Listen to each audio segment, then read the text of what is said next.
Okay, hello everybody. Welcome to Popcultured with Socially Devoted. I am Tico71. This is my co-host, Dana Giacovello. And welcome, Laura. Hello. Hey, I Dana. am at Gina Giacovello. And yes, today we are here with singer-songwriter, musician Laura Cheadle. And we're going to ask you some questions about what you do and the industry that you work in. I know you've been doing it for quite a while. How did you get started? And tell us a little bit about, was it always a passion you had since a child and something you love to do? Absolutely. Since 4 years old, well, my father's toured the entire world, basically. My dad's played with many big names. And so 4 years old, I went on my first tour, and I was hooked ever since. My whole band is my family.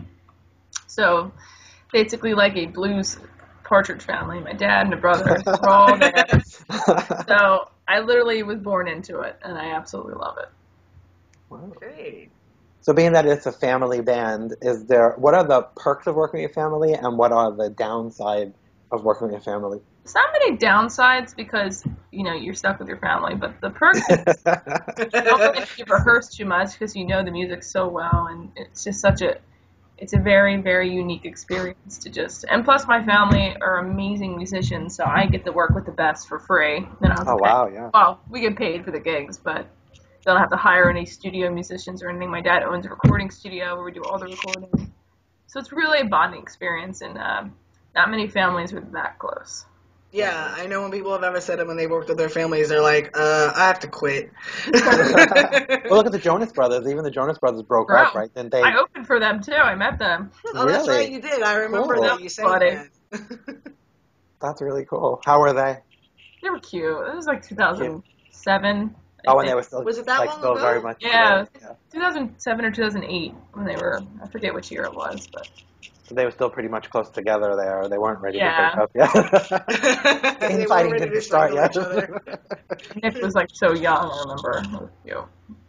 Well, yeah, I know, when I've worked with family before, obviously different industries, as I'm not a singer, a songwriter, or a musician.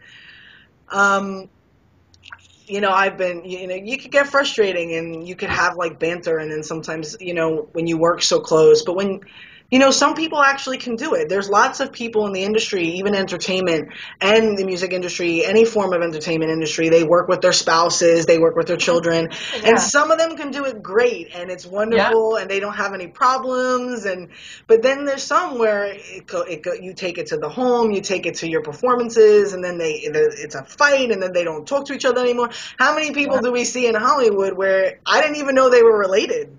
Oh, And I know. you read a story and it's like, this one's my cousin and this one's my brother, but I don't even talk to them. And that's how I got in. Yeah, and you don't even know because I don't know, somewhere along the lines, I guess some people can't do it, I guess, and you just fall apart or you argue and then they disown each other.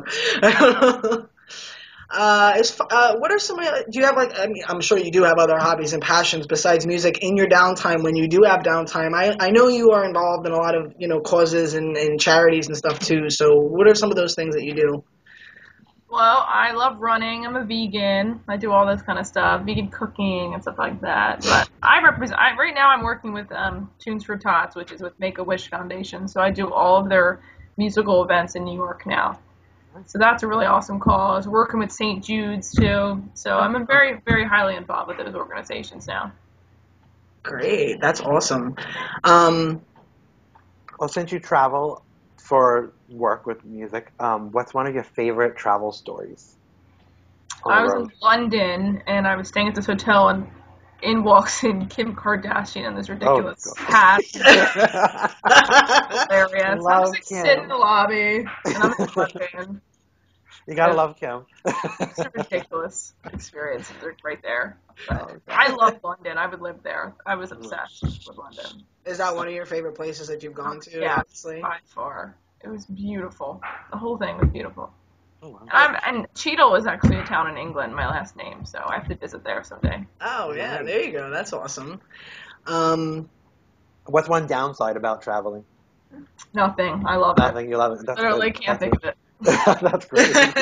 Most people would be like, I I wouldn't be able hate to getting on give it planes. either. I guess like not being able to find vegan food sometimes, but the world's Oh, getting yeah, better. sure. When I go down south, it's a little rough, but Yeah. now it's starting to get better. I would think so, but so many places are like, up and coming with that. I mean, even here, like New York is kind of probably known for Huge in vegan. greasy and all burgers and pizza, but there's a lot of stuff in New York that people like, LA and New York, they always say it's very different because they New say York LA. voted best vegan city, so Yeah, people don't realize that about New York. I think they always look to LA for that, like Los Angeles, like 'cause they no. look for that for yoga and We're vegan. better than LA. um, I actually just read an article about that. It was like a goof on newspapers or a magazine, and they were going back saying who was better, New York and LA, and they were doing comparisons. And I'm like, you know what, this is hilarious, because some of this stuff was true and some of it wasn't, but it was just funny to see the banter go back and forth. What are tell me about, like, I know you have albums out, like, what are some of your past albums, any ones that you can tell us that you have upcoming, new ones, around the I holidays? just released a new album 2 weeks ago called Where the Blues Hangs Out. It's an all blues album, and it's already gotten played over 100 FM stations. And as of today, I'm #1 in New York on Reverb Nation. Nice. Awesome. Congratulations. That's the newest album. You can pick it up at lauracheadle.com and on iTunes. So that's one's really it's only been 2 weeks old, so it's all over. Wow, that's great. What about shows? I know you're always... I got a big list coming up. I don't know when this is going to air, but I can tell you. I have my New York City CD release for the blues album on December 14th at the Red Lion in West Village, New York. And there's a bunch of other shows at lauracheadle.com. Great. Yeah. Can you just go back to the vegan thing for a minute? Because some people probably don't understand what we're talking about. What's the difference between vegan and vegetarian? Because people always don't confuse eat them. dairy, meat, or fish. Okay. Vegetarians eat dairy. Yes. And a pescatarian eats fish. Yeah, I was going to say, because I know some people that don't eat meat, but they eat fish, and, Yeah. there's just so many different aspects of it. I tried it. I tried the vegetarian thing. I love vegetables and I love fish. I can't ever be vegan because I love fish. But I'm a big with animals and, advocating for animals too. But, like, I tried the vegetarian thing once, and I grew up Italian, so it's very, like... Yeah, me too, but your Italian I family... never liked meat at all. Never. Not as a kid. Never. That's good. Yeah. Because that's the hardest thing. Once you like it, you can't I get know. away from it. If I liked it, I'd eat it. I just physically can't do it. So Oh, yeah. I was like a kid, couldn't do it. Yeah. But I do notice the difference when I don't eat it. You feel different. You Yeah. feel better when you do, because you feel lighter. I'm sick. I feel great all the time. That's great. Well, yeah, there's also this stigmatism about being a vegan, that it's not healthy enough and you're not getting enough of this and iron and all this stuff. And I think that's, if you do it the right way and you know what you're doing, that's I not run 12 necessarily miles true. a day. When I wasn't a vegan, I was a vegetarian for years, and I couldn't run that far. I've been a vegan for 9 years now. Oh, good. Wow, that's great. That's good That's control. inspirational. Yeah, that's good You should control, all do because it. I've known a lot of people Yeah. who went vegetarian or vegan, and it lasted like 2 seconds, and they were like, Well, "Okay, I'm done." you enjoy the taste. I mean, I just don't like it. That's why it's easy. Yeah, true. Well, I know some people do it because they don't like it, and then other people do it for, like I said, health, and then other people do it for reasons of way that animals are treated, and animals and stuff like that. So everybody has their own personal reasons why they choose to do it, and so, Well, there's so many advances now in the vegan world. The fake meats, everything. Oh, yeah. The fake cheeses, everything is unbelievably improved. Maybe the last 10 years. It's unbelievable. Yeah, I buy some of that stuff all the time myself, and it's really not. Sometimes you can notice like a really big difference, but other times Yeah, it's you have to get the right brands, but it's really good. So who are some of your inspirations in the music world? Love is a big inspiration for me. Life. I'm very nostalgic, so I'm very sensitive, and depends when it hits me. Love and life. What artists did you listen to growing up? I was listening to way older artists from my dad's generation: James Taylor, Aretha Franklin, Stevie Wonder. Nice. They're all my favorites. I mean, music now, I don't know, I'm not so sure. Yeah, I was just gonna say, currently, if you had to choose some people that you look up to more now, because I'm more like that too. I have an old soul. I love the older music too, and I did from when I was 8. I like one of my favorite artists, and still to this day, was Dolly Parton. And people in my age, they were like, "Who the heck's Dolly Parton?" I know. My music now, I have old. And I'm like, I love Dolly Parton. Don't talk about my Dolly. I love Dolly Parton. You know, I went to see her as a kid, and It's but real. yeah. Look how long they all last. They're all still touring. And the talent is just such amazing, and a lot of them, they dance, they act, they're very versatile. But if you had to pick some people like more from this generation, more modern, do you have anybody that you could say that you enjoy or look up to, or you know? I like the old John Mayer, not his stuff now, but when I was in high school, like I really like that stuff. And his Continuum album was like the bluesy album. But now he hasn't released anything I like in the past couple albums at all. Jason Mraz I was into before, like the old, I always say the old Jason. He's so good, but I don't know, their older stuff was better. It was more musically complex. I like Corinne Bailey Rae. I like her stuff. She's cool. Her first album. Yeah, absolutely. Yeah. Great. That's good. All right. So where can people find you on social media and connect with you and get all your information and whatnot? Tell us all your sites.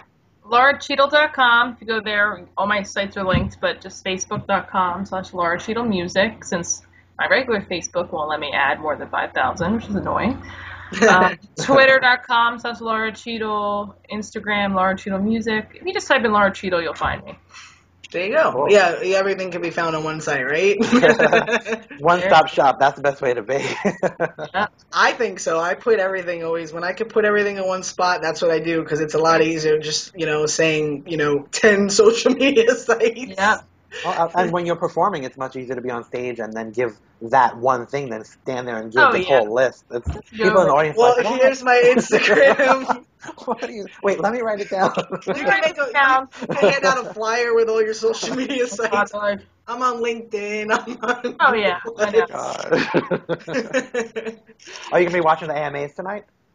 Or are you gonna skip I'll have cable, but okay. I'll probably. What is the I don't even know, American Music Awards. I never watch anything. I watch the Blues Awards, but that's okay.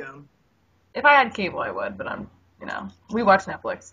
Yeah, there you go. Cool. I'm sure they'll probably be on Netflix at some point. I would think. Always. Well, thank you so much for taking the time out of your day and your schedule. Yeah, it was great. Really. Thank you, Laura Cheadle, for being here. It was so lovely and just engaging. Yeah. And teaching people about veganism. Yes, it was a pleasure. Yeah. It was a pleasure. We always got to learn something new in these interviews, so it works. Yeah. I'll send you recipes. Yeah, you should put them up on your Instagram. People do that now. They take pictures of I food. do. Yeah, that's the best. Yeah. I get the most likes. Yo. You just print them out and make a giant list. Sure. Well, that's what people do.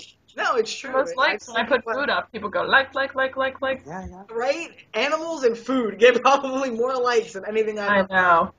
It's hilarious, but hey, whatever works.